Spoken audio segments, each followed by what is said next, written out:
జై బోలో గణేష్ మహారాజ్ కి జై. లక్ష్మీనారాయణ సింగ్ కళాకారు అయితే ఉంటాడు కదా, వాళ్ళ వర్క్షాప్కి అయితే ముంగటనే ఈ ఒక గల్లీలో ఇక్కడ ఈ పెద్ద దగుడు షెట్ అయితే చూసినా అనమాట. పూణేలో చాలా ఫేమస్ కదా, ఇక చెప్పాల్సిన అవసరం లేదు. మన హైదరాబాద్లో కూడా చాలా ఫేమస్. గుజరాతీ మార్వాడి పీపుల్ చాలా అంటే చాలా ప్రిఫర్ చేసే గణేశుడు. ఇక చూడొచ్చు, అజయ్ సింగ్ మూర్తి కళాకారు అని ఉన్నది వీళ్ళ వర్క్షాప్ పేరు. నేను చూసి షాక్ అయిపోయినాయి దగుడు షెట్ని. లిటరలీ నేను చూసిన దగుడు షెట్ అలా అందరికంటే బిగ్గెస్ట్ దగుడు షెట్ అండ్ యూనిక్ దగుడు షెట్. ఎందుకంటే మీరు చూడొచ్చు, మన ధూల్పేట్ మోడల్లో డిజైన్ అయిన దగుడు షేట్. ఇంకొకటి ఏందనంటే హ్యాండ్స్లలో చూడండి మీరు, ఆ, ఒక రైట్ సైడ్లో అయితే శివుడు, లెఫ్ట్ సైడ్ అయితే పార్వతిని ఇచ్చాడు. అండ్ ట్రంక్ని చూడండి మీరు, జస్ట్ గణేషన్ సుండంని. చాలా అంటే చాలా బాగుంది. లిటరల్ నేను జస్ట్ 2 మినిట్స్ కోసం అయితే ఈ బ్లాగ్ అయితే షూట్ చేసిన, పోస్ట్ చేద్దాం అనేసి.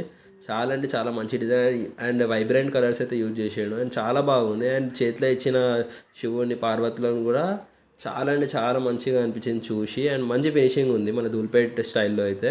చూడండి, లిటరలీ గణేష్ నాకు తెలిసిన వరకు అయితే 20 ఫీట్స్ అట్లా ఉంటాడు. చాలా షాక్ అయిపోయి నేను చూసిన దగుడు షేట్ అందరికంటే బిగ్గెస్ట్ దగుడు షేట్. అండ్ మొత్తం ఫినిషింగ్ వర్క్ అయితే మొత్తం కంప్లీట్ అయిపోయింది. అండ్ ఈ బ్లాగ్ కూడా నేను షూట్ చేసింది ఒక 10 days బ్యాక్ అనమాట. 10 days ఆర్ 1 week బ్యాక్ ఉండొచ్చు. కానీ చూడండి మీరు మంచిగా, ట్రైపాడ్ అయితే చాలా పైనకి మొత్తం లిఫ్ట్ చేసి అయితే షూట్ చేసిన. క్లియర్గా కనిపించాలి ఎట్లా చేసిండ్రు అనేసి. చూడండి మీరు, పర్వతం అనేది ఎంత మంచిగా అయితే చేసిండ్రో, చాలా మంచిగా ఉండే. అసలు నాకు చాలా నచ్చింది చూసి. అసలు ఐస్ అవన్నీ చాలా మంచిగా అండ్ వైబ్రెంట్ లుక్ అంటాం కదా. ఇప్పుడు నార్మల్ దుల్పేట్ మోడల్స్లో దుల్పేట్ గణేష్ ఇట్లా చేస్తాం కదా, బొజ్జగన్ పైన చేస్తాం కదా, వాళ్ళనే చూస్తాం మనం. చూడొచ్చు మీరు ఎంత మంచి ఫినిషింగ్ అయితే ఇచ్చిండు, చాలా మంచిగా ఉంది. ధూల్పేట్లో వన్ ఆఫ్ ద బిగ్గెస్ట్ దగుడు షేట్ అనొచ్చు. And all over the Hyderabad కూడా. Thank you. ప్లీజ్ ఛానల్ని సబ్స్క్రైబ్ చేసుకోండి, లైక్ చేయండి, కమెంట్ చేయండి అండ్ సపోర్ట్ చేయండి.